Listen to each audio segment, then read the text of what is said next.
সেই স্বপ্ন যত দিন, কেন আমরা দেখছি কেন্দ্রে 2014 সাল থেকে বিজেপি সরকার আসার পর থেকে একদিন পর একদিন যেন আমরা দেখতে লেগেছি সংবিধান বিরোধী কর্মসূচি, সংবিধানকে মিটিয়ে দিবার একটা যেন ষড়যন্ত্র আমার ভারতবর্ষের বুকে হতে শুরু করেছে।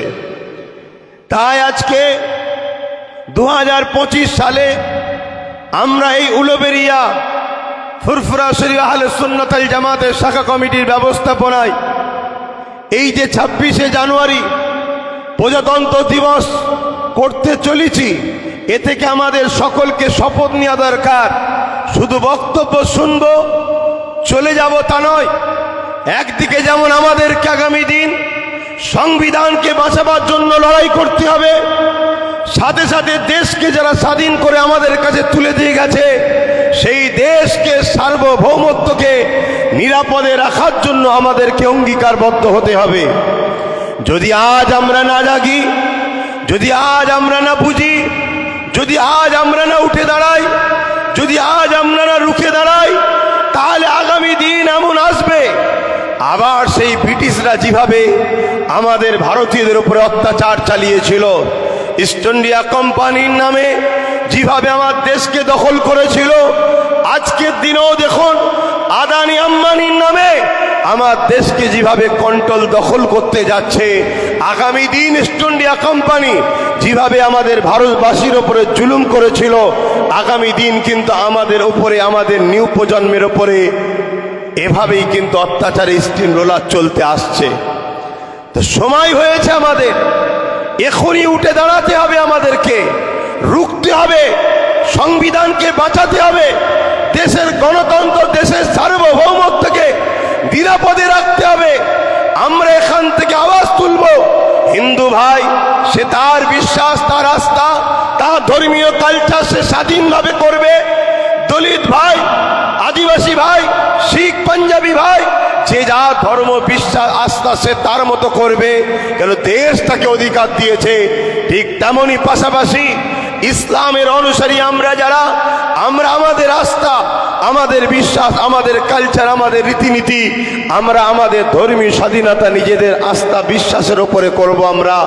কিন্তু দিনের শেষে আমরা সবাই ভারতীয়, আমাদের সকলকে ঐক্যবদ্ধ হয়ে এই বিশাল ভারত নামক গাছটাকে বাঁচাতে হবে। ভারত একটা গাছ, বুঝাবার জন্য বলছি, এই গাছের অনেক শিকড় আছে। একটা শিকড়ের নাম মুসলিম, একটা শিকড়ের নাম হিন্দু, একটা শিকড়ের নাম আদিবাসী, একটা শিকড়ের নাম দলিত, একটা শিকড়ের নাম শিখ, পাঞ্জাবি, খ্রিস্টান ইত্যাদি ইত্যাদি। কোন শিকড়কে যদি আঘাত দেওয়া হয়, কাটা হয়, মূলত ভারত নামক গাছটা দুর্বল হচ্ছে। আজ যারা এ দেশকে ব্রিটিশ শাসন করেছিল তারা চলে যেতে পারে, কিন্তু ভারতের মতো একটা হীরের টুকরোর লোভ লালসা তারা কিন্তু এখনো কাটাতে পারেনি। তাই তারা চলে যাবার সময় তাদের কিন্তু উত্তরসূরি, তাদের গোয়েন্দা, তাদের লোক কিন্তু রেখে গেছে। তারা দীর্ঘ বছর ধরে আস্তে আস্তে তিলে তিলে তৈরি হচ্ছে, যাতে করে আগামী দিন এই গণতান্ত্রিক সংবিধান, সর্বধর্মের মানুষের নিরাপত্তা দেওয়া সংবিধান, আমার দেশের যে ধর্ম নিরপেক্ষতার কাঠামো, এগুলোকে ভেঙে দিয়ে হিন্দুত্ববাদী রাষ্ট্র তৈরি করার একটা পরিকল্পনার মধ্যে দিয়ে মূলত আমার দেশকে এরা টুকরো টুকরো করার একটা পরিকল্পনা করতে চাইছে। এই জায়গায় একজন ভারতীয় হিসাবে, হ্যাঁ আমার ধর্ম ইসলাম, আমার ইসলাম আমাকে শিখিয়েছে দেশকে ভালোবাসা। একজন ভারতের নাগরিক হিসাবে আমি দায়িত্ব নিয়ে আপনাদেরকে বলছি, এই জায়গায় কিন্তু আমাদের আর ঘুমোবার সময় নেই, এদিক ওদিক আড্ডা দিয়ে গাফলতি করার সময় নেই। আমাদের উচিত এখন আমাদেরকে সংগঠিত হয়ে নিজের মাতৃভূমি বাঁচাবার জন্য লড়াই, সংবিধানকে বাঁচাবার জন্য লড়াই। কি বলছেন আপনারা, তৈরি হবেন তো নাকি? লড়াইয়ের জন্য প্রস্তুত হবেন তো নাকি? হাত তুলে বলছেন তো প্রস্তুত হবেন তো নাকি? কেন বহুত মানুষের রক্তের বিনিময়ে, টন টন উলামাদেরও রক্ত, আব্দুল আজিজ মুহাদ্দিস দেহলভী রহমাতুল্লাহ আলাইহি তিনি আওয়াজ দিয়েছিলেন, চলো ব্রিটিশদের বিরুদ্ধে লড়াই করা ফরজ হয়েছে। সেই সময় উলামারা ঝাঁপিয়ে পড়েছিলেন। শুধু দিল্লির জমিনে হাজার হাজার হাফেজে কোরআন আলেমে দিনকে গাছের মধ্যে টাঙিয়ে ফাঁসি দিয়ে খুন করেছে এই ব্রিটিশ গভর্নমেন্টরা। আজকে সেই মাতৃভূমি ধ্বংসের দিকে যাচ্ছে। আমরা দেখছি কেন্দ্রে বিজেপি সরকার আসার পর থেকে একটার পর একটা দেশের নাগরিকের মধ্যে বিভাজন তৈরি করা, সর্বসময় একটা ফিতনা লাগানো, দেশের মধ্যে একটা হইচই তৈরি করা, দেশের ভ্রাতৃত্বকে নষ্ট করা, দেশের সম্প্রীতিকে নষ্ট করা, এই রকম একটা ষড়যন্ত্র তারা করেই চলেছে, যার প্রমাণ আপনারা নিশ্চয়ই জানেন। আমরা দেখতে পাচ্ছি এনআরসির নামে প্রকাশ্য সেখানে বলা হচ্ছে যে একটা বিশেষ ধর্মীয় মানুষের নাম বলে বলছে তাদেরকে নাগরিকত্ব দেওয়া হবে না। যদি কেউ বিদেশ থেকে ভারতে এসে নাগরিক পায়, যেমন অন্য ধর্ম তার বিশ্বাস, সে যেমন নাগরিকত্ব পাবে, ঠিক তেমনই সবাইকে নাগরিকত্ব দেওয়া দরকার। এটাই হবে দেশের গণতন্ত্র। ঠিক তেমনি আমরা দেখলাম কৃষক বন্ধুদের বিরুদ্ধে হঠাৎ করে একটা কালা কানুন তৈরি করলো, যে কানুনে ওই আদানি আম্বানি শিল্পপতিরা আরবপতি থেকে আরো বড়পতি হবে, আর কৃষক ভাইরা তারা আস্তে আস্তে নিজেকে নিজের সম্পদের নিজের ঠিকমতো মূল্য না পাওয়ার জন্য চাষের সম্পদের তারা আত্মহত্যা করতে বাধ্য হবে। ঠিক তেমনি 2024 সালের শেষে, এটা 25 চলছে, হঠাৎ করে একটা ষড়যন্ত্রের বীজ রোপণ করলো কেন্দ্র সরকার। কি? ওয়াকফ সংসদীয় বিলের নামে, ওয়াকফ অ্যাক্ট বিলের নামে 2024 ওয়াকফ অ্যাক্ট বিলের নামে ওয়াকফ সম্পত্তি, মুসলমানদের যে ধর্মীয় একটা অ্যাসেট, ধর্মীয় যে আস্থা, ধর্মীয় যে বিশ্বাস, তার উপরে আঘাত দিয়ে পুরো ওয়াকফ সম্পদকে লুটে দিবার চেষ্টা করলো। আমার কওমের কজন মানুষ আপনারা ওয়াকফকে জানেন জানি না।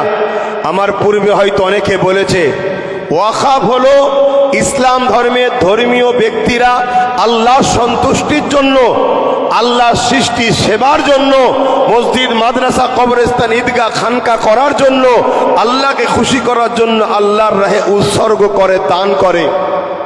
আর এই দানটা কিভাবে হয়? লেখালেখনির ভাবেও হয়, মৌখিকও হয়।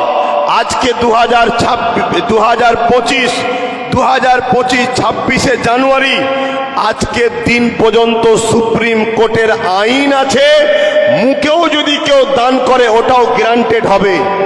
কিন্তু আমাদের কেন্দ্রে যে সরকার বসে আছে, সে সরকার দেশের মানুষের যুব সমাজের বেকারত্ব দূর করতে পারেনি। বলেছিল বছরে বছরে 2 কোটি করে চাকরি দেব, 2 কোটি করে চাকরি দিতে পারেনি। উপরন্তু দেশকে আজকে 76তম প্রজাতন্ত্র দিবস করছি, দেশ ক্ষুধার্তর দিকে, বাংলাদেশ পাকিস্তান নেপালের থেকেও আমার দেশ ক্ষুধার্তর দিকে আরো নিচেই নেমে যাচ্ছে।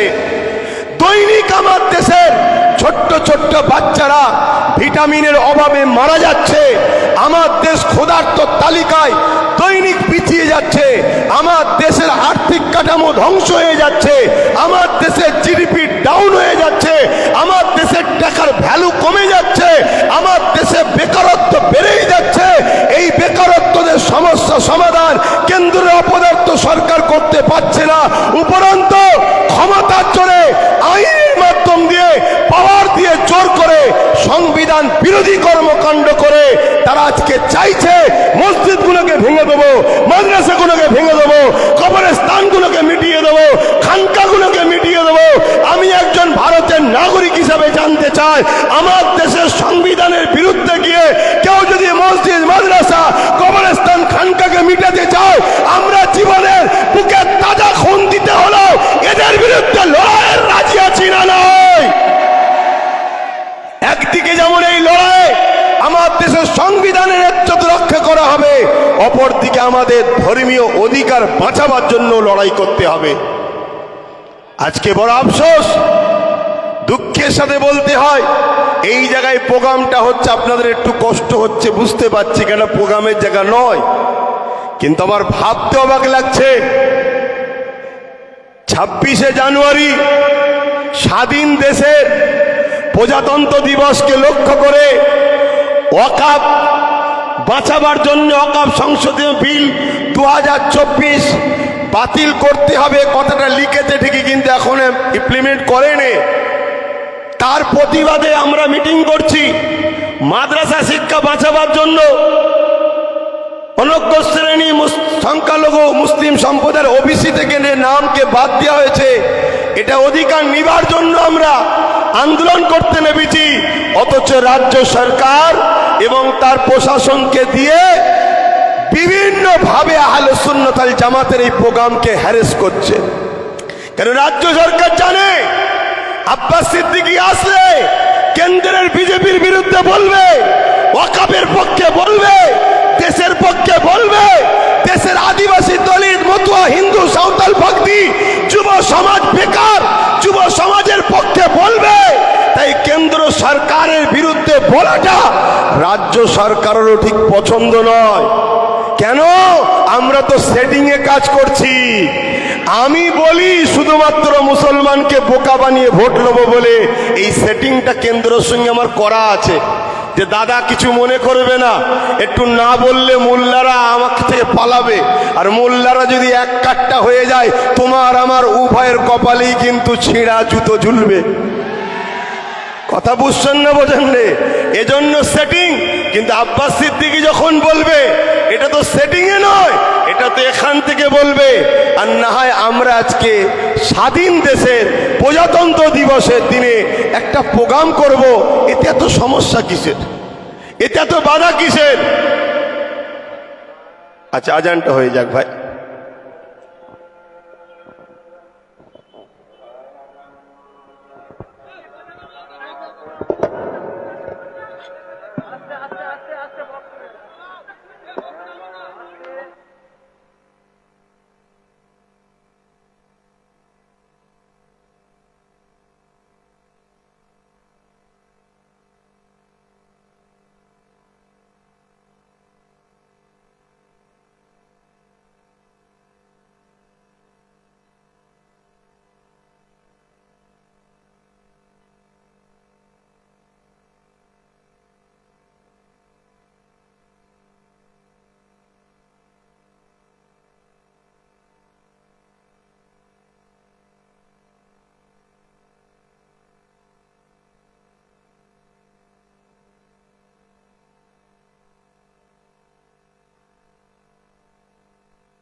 ভাইরা, আজান তো হয়ে গেছে। দেখুন, আলোচনা অনেক বাকি আছে, লড়াই আজকে শেষ নয়। দীর্ঘ 100-150 বছর ধরে লড়াইয়ের পর আমার দেশ স্বাধীন হয়েছে। সেই দেশকে আবার ভেতর থেকে আস্তে আস্তে কুড়ি খোকলা করা হয়েছে। এই ঘাকে মিটাতে গেলে আমাদের ঘরও 20-30 বছর ধরে লড়াই করতে হবে। আপনারা হাঁপিয়ে যাবেন না তো? সাক্ষী দিয়ে বলছেন তো, লড়াই করবেন তো দেশের জন্য?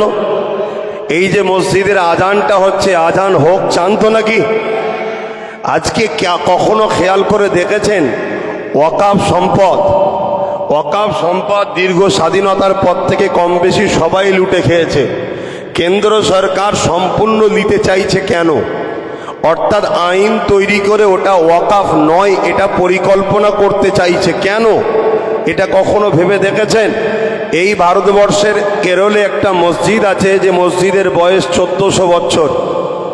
এই ভারতবর্ষের গুজরাটে একটা মসজিদ আছে, মসজিদের বয়স 1300 বছর। এই বাংলায় অনেক মসজিদ আছে যে বয়স 800, 900, 1000 বছর। এই মসজিদ যেখানে 1000 বছর আছে, 1300 বছর, 1400 বছর, 1500-1200 বছর ধরে মসজিদ আছে, তার মানে মসজিদ যখন আছে মুসলমান আছে। তার মানে 1400 বছর, 1300 বছর, 1100 বছর, 1000 বছর ধরে ভারতের মুসলমান আছে। যে দেশে হাজার হাজার বছর ধরে মুসলমান থাকে সে দেশের কখনো মুসলমানকে এনআরসি এনপিআর এর নামে হুমকি দিয়ে চুমকি দিয়ে ভয় দেখিয়ে তাড়ানো সম্ভব নয়। এটা মোদি বাবুরা বুঝে নিয়েছে। তাই এদের অস্তিত্বটাকে প্রথম মিটাও, এদের মসজিদকে প্রথম দখল করো, এদের মাদ্রাসাকে দখল করো, এদের খানকাকে মিটাও, এদের কবরস্থানকে মিটাও। আইনের মাধ্যম দিয়ে ওগুলোকে কর্পোরেটদের হাতে তুলে ওগুলোকে বিলীন করে দিয়ে ওগুলোকে ভেঙে গুড়িয়ে দিয়ে এদের পেহচানকে প্রথম মিটিয়ে দাও। এদের যখন পেহচান মিটিয়ে যাবে, 1000 বছরের মসজিদ থাকবে না, 1000 বছরের মাদ্রাসা থাকবে না, 1000 বছরের কবরস্থান থাকবে না, তখন আমরা বলবো স্বাধীনতার পরে তোমরা এসেছো, এদেরকে তখন আমাদের তাড়াতে সুবিধা হবে। তাই আজ আপনাদেরকে বলবো, এ লড়াই শুধু রুজি রুটির লড়াই নয়, এ লড়াই ভারতবর্ষে আগামী দিন থাকবো না থাকবো না। এ লড়াই আমাদের বাচ্চারা রিজেনশন ক্যাম্পে যাবে না স্বাধীনভাবে মাথা তুলে বাঁচবে। এ লড়াই, এটা সেই লড়াই। নেতাজি যদি পুরো দেশবাসীর জন্য লড়তে পারে, আশফাকুল্লাহ খান যদি পুরো দেশবাসীর জন্য লড়তে পারে, তিতুমির যদি পুরো দেশের জন্য লড়তে পারে, সিধু কানু যদি পুরো দেশের জন্য লড়তে পারে, বিরসা মুন্ডারা যদি পুরো দেশবাসীর জন্য লড়তে পারে, আমি আপনাকে বলছি আপনি আপনার পরিবার, বাচ্চা, সন্তানের জন্য আপনি নিজেকে উঠে দাঁড়িয়ে লড়াইয়ের দরকার আছে না নয়? কারা লড়াই করতে পারবেন উঠে দাঁড়িয়ে যান, কারা লড়াই করতে পারবেন উঠে দাঁড়িয়ে যান। তবে এই লড়াই সংবিধানকে মান্যতা দিয়ে হবে, কেন আমরা সংবিধানকে বাঁচাবার জন্য এসেছি। এই লড়াই সংবিধানকে মান্যতা দিয়ে হবে।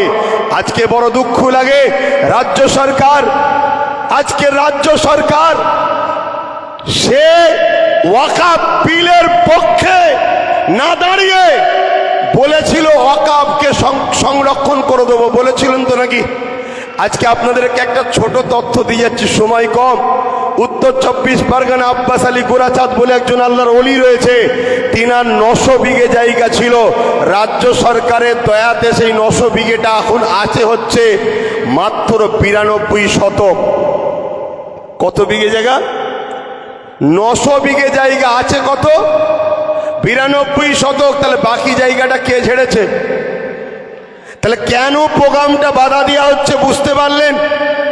কিন্তু এরপরও আপনাদের জানাই, কিছুদিন আগে এই বাংলাতে বিজেপির একজন দায়িত্বশীল ব্যক্তি সে প্রোগ্রামের মধ্যে প্রকাশ্য বলছে বাড়ি বাড়ি অস্ত্র রাখো, ধারালো অস্ত্র রাখো, তাকে বন্দি করা হবে না, তাকে প্রোগ্রাম করতে দেওয়া হবে। পূর্ব মেদিনীপুরের শুভেন্দু অধিকারী কিছুদিন আগে টিএমসির ক্ষেতেরই ফসলছে, টিএমসি তাকে খাইয়ে দাইয়ে মোটা করেছে। সেই শুভেন্দু অধিকারী মুসলিম বিদ্বেষী, ইসলাম বিদ্বেষী, সংবিধান বিরোধী যখন কথা বলবে তাকে আগে পিছু গাড়ি দিয়ে পাহারা দিয়ে রাজ্য সরকার নিয়ে যাবে। যাও গিয়ে তুমি বলো, তুমি না বললে মুসলমানরা ভয় খাবে না আমাকে, তাহলে ভোটটাও দেবে না। কথা শুনছেন না? শোনেন রে শুভেন্দু অধিকারী, তুমি বলো, বলে হিন্দুকে তুমি নিয়ে নাও আর মোল্লাগুলোকে ভয় দেখিয়ে আমাকে দাও। এই যে সেটিং এর রাজনীতি তাদের চলছে আপনাদের এলাকার এই পাশেতে ইসলামের নবীর নামে অপমানমূলক কর্মকাণ্ড করা হয়েছিল, ইসলাম বিদ্বেষী কর্মকাণ্ড হয়েছিল। উপরন্তু সেই কাজে যারা করেছে তারা জেল জরিমানা খাইনে, নিরীহ মুসলমানগুলো কাজ থেকে ঘরে ফিরছে, তাদেরকে কেস দেওয়া হয়েছে। এই রাজ্য সরকার মূলত তার আঁচলের তলায় আস্তে আস্তে বিজেপিকে বড় করার ষড়যন্ত্র করতে চাইছে। তার প্রমাণ আজকে আবার এখানে বাধা দিবার ষড়যন্ত্র দিয়ে প্রমাণ করে দিল। তাই আমি আপনাদেরকে বলবো, এখানে বেশি কিছু আর সময় নেই কথা বলার। আমি একটা শুধু আপনাদের কাছ থেকে সাক্ষ্য নিতে চাই। সেই সাক্ষ্যটা হচ্ছে এটাই, দেশের জন্য, সংবিধানের জন্য, ওয়াকাবের জন্য, মুসলিম হোক, হিন্দু হোক, আদিবাসী হোক, দলিত হোক, আমরা সবাই ভারতীয়, প্রত্যেকটা মজলুম অসহায় ভারতীয়র জন্য আগামী দিন কলিকাতার রাজপথে যেদি ডাকি আপনারা যেতে রাজি আছেন? হাত লম্বা করে বলুন কারা যেতে রাজি আছে। এই হাতটা তুলে রাখবেন, হাতটা তুলে রাখবেন। অঙ্গীকার করছেন তো? হাতটা তুলে রাখেন, অঙ্গীকার করছেন তো? হাতটা তুলে রাখেন, অঙ্গীকার করছেন তো? এই অঙ্গীকার যেন মিস না হয়। কেন আগামী দিন আমি টার্গেট করেছি, কত রুখবে কলিকাতার বুকে 20 থেকে 30 লক্ষ লোকের একটা জমায়েত করার প্ল্যান তৈরি করছি। কত রুখবে দেখবো সেদিন আমরা। কি আপনারা পারবেন না? পারবেন না? কিন্তু আমরা গাড়ি ভাড়া দিতে পারবো না, খাওয়া দিতে পারবো না। কেন যারা গাড়ি ভাড়া দেয়, খাওয়া দেয়, মূলত তারা তোমাদেরকে ভাড়াটিয়া ব্রো করে গোলাম হিসাবে নিয়ে যায়। অতএব আমি ওজন্য দেব না। আপনি যাবেন আপনার দেশের ভালোবাসায়, আপনি যাবেন আপনার সংবিধানকে বাঁচাতে, আপনি যাবেন আপনার শিক্ষা, স্বাস্থ্য, বাসস্থান, কর্মসংস্থানের অধিকারকে নেবার জন্য, আপনি যাবেন আপনার ধর্মীয় স্বাধীনতাকে বাঁচাবার জন্য, আপনি যাবেন আপনার বাচ্চার ভবিষ্যৎ এ দেশ ও বাংলার বুকে সুরক্ষিত করার জন্য। এর জন্য আমাকে যেমন ত্যাগ করতে হবে, আপনাকেও তেমন ত্যাগ করতে হবে। আসুন আমরা উভয় ভারতীয়, আমরা উভয় মিলে ঐক্যবদ্ধ হই। মুসলিম হোক, আদিবাসী হোক, দলিত হোক, সাঁওতাল হোক, হিন্দু হোক, আমরা ভারতীয়। এটা আমাদের দেশ। ব্রিটিশরা শাসন করছিল, তাদের বিরুদ্ধে মন মন টন টন রক্ত দিয়ে এ দেশকে আমরা স্বাধীন করেছি। এ দেশের কেউ হুকুমতে বসবে, আজ কালকে চলে যাবে, আবার কেউ বসবে, কাল চলে যাবে। সংবিধান ছিল, আছে, থাকবে। দেশ ছিল, আছে, থাকবে। যারা সংবিধান বিরোধী কথা বলবে, দেশ বিরোধী কথা বলবে, তাদের বিরুদ্ধে আমরা ভারতীয়রা আজও লড়ছি, আগামীতেও লড়বো। ঠিক না বেটে? এই আওয়াজ আমাদেরকে দিতে হবে, এ জনরোষ আমাদেরকে তৈরি করতে হবে, এ জন ঐক্য তৈরি করতে হবে। আজকে বড় দুঃখ লাগে, একজন বলছে 15ই কি বলে স্বাধীনতার 15ই আগস্টের দিন স্বাধীনতার দিন, সেটা নাকি স্বাধীনতার দিন নয়। এ কথাটা কত বড় দেশের মহানায়কদের ঘরে অপমান করা বলুন তো। উপরন্তু তার গুণগান সবাই করছে, রাজ্যও করছে, সেন্টারও করছে তার গুণগান। তাহলে আজ আমরা কোন জায়গায় যাচ্ছি আমরা বুঝতে পারছি তো। আমার অনেক কিছু বলার ছিল, দুঃখের বিষয় একটু জামে পড়ে গেছিলাম। আর এখানেও তো বক্তব্য এসে দেখলাম সেটিংটাও হয়তো দেরি হয়েছে। আর আমি উলুবেড়িয়া মহাকমিটি, এই উলুবেড়িয়া থানা শাখা কমিটির যারা দায়িত্ব ব্যবস্থাপনায় আছে তাদেরকে বলবো, মন খারাপ করো না, ধৈর্য হারা হও না। বাধাই প্রমাণ করছে তোমরা সত্যের পক্ষে আছো, বাধাই তোমাদেরকে আগামী দিন বিজয় দেবে। যেমন কিছুদিন আগে কলিকাতায় আমার ছোট ভাই একটা প্রোগ্রাম করেছিল, দেখলেন না? আরে 77টা বিজেপি আছে, তাদেরকে বাধা দিচ্ছে না রাজ্য সরকার। তাদেরকে উপরন্তু আগে 4টে পুলিশ গাড়ি, পিছনে 4টে পুলিশ গাড়ি কাঁই কাঁই করে পাহারা দিলিয়েছে, রাস্তা ক্লিয়ার করে, সরো সরো সরো, বিশুগলাবে বিশুগলাবে বিশুগলাবে, সরো সরো সরো। ভুল বলছে নাকি? তার বেলায় রাজ্য সরকার নিয়ে যাচ্ছে। আর যে ছেলেটা মুসলিম, হিন্দু, দলিত, আদিবাসী, দেশ সবার জন্য কথা বলে, এমনকি আমি তবুও তো একটু রাগে গিয়ে ছোট বড় কথা বলি, কখনো রাজ্য সরকার বা সেন্টারের সরকারের বিরুদ্ধে, কখনো অবাঞ্ছনীয় কারো বিরুদ্ধে এমন কথা বলেনি নওশাদ। কোনোদিন শুনেছেন তার ভাষায় খারাপ? তাকে কিন্তু রুখে দেওয়ার জন্য হাজারো চেষ্টা করলো, লাখ লাখ টাকা খরচ করে চেষ্টা করলো রুখে দিবার। তবে আমি খুশি হয়েছি। আর আহলে সুন্নাত ওয়াল জামাতের ছেলেদেরকে বলবো, তোমরাও শেখো, মন খারাপ করো না। সেদিনের প্রোগ্রামে নতুন নতুন প্রজন্ম তারা সব নেতৃত্ব দিয়ে বিনা সেনাপতিতেই তারা জয় করে ঘরে ফিরেছে। তো যাই হোক, আজকে অবশ্যই মানুষ জাগছে, মানুষ আগামী দিন আরো জাগবে। অন্যায় যুগে যুগে উঠেছে। দেখবেন গিলাসে যখন কোনো ঠান্ডা কোল্ড ড্রিঙ্কস থাকবে, থামস আপ হোক, কিছু একটা গেঁজা ওঠে, কিছুক্ষণ পরে দেখবেন ওটা আবার হুস করে বসে যায়। অন্যায় ওঠে ঠিকই, কিন্তু সেটা আস্তে আস্তে শেষ হয়ে যাবে। আর একটা কথা আপনাদের বাড়ি বাড়ি প্রচার করতে হবে, বিশেষ করে অমুসলিম ভাইদের বাড়িতে। বিজেপি তাকে প্রমাণ করতে চাইছে আমরা হিন্দু দরদি, এটা প্রমাণ করতে হবে। রেল বিক্রি হয়ে গেছে, চাকরি আমার হিন্দু ভাইদের গেছে। এলআইসি বিক্রি হয়ে গেছে, চাকরি হিন্দু ভাইদের গেছে। এটা প্রমাণ করতে হবে, তাদেরকে বুঝাতে হবে যে আপনাদের ঘরে ঠকানো হচ্ছে। আজকে দেশে 2014 থেকে বিজেপি আসার পর কটা অমুসলিম ভাইদেরকেই চাকরি দিয়েছে, কটা অমুসলিম ভাইদের কর্মসংস্থান হয়েছে, আপনারা তার ডাটা বার করুন। মনে রাখবেন, এরা সম্পূর্ণভাবে পুঁজিপতি কর্পোরেটদের হাতে পুরো দেশকে বিক্রি করার একটা প্ল্যান করছে। কিন্তু আমার বলার থাকলেও আমি দুঃখিত, নামাজের সম্মানার্থে আমি প্রোগ্রামকে সংক্ষেপ করছি। কিন্তু আমি আরও একবার অঙ্গীকার নেব, আগামী দিন দেশ বাঁচাতে, সংবিধান বাঁচাতে, ধর্মীয় স্বাধীনতা, নিজেদের দেশের সার্বভৌমত্বকে নিরাপদে আমরা কলিকাতায় যেতে রাজি আছি তো নাকি? হাত তুলে বলছেন রাজি আছি তো নাকি? যাক, আমি আর কথা বাড়াচ্ছি না।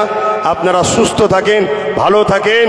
ফুরফুরা আহলে সুন্নাত ওয়াল জামাত জিন্দাবাদ।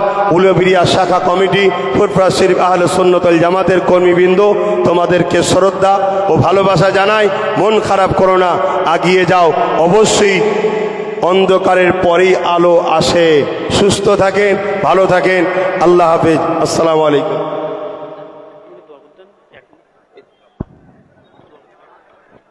ইমাম সাহেব কি আছে?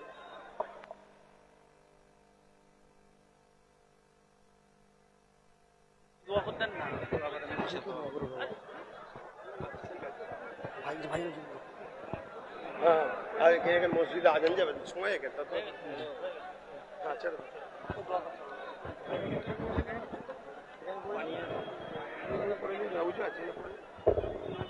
এত সংক্ষেপ সময়ে প্রোগ্রাম হয়। বললাম ওরা আগে সব বলে রেডি করে রাখবে, আমি যাবো, জামাই দিয়ে দেবে। আমি এমনি জামে পড়ে গেলাম।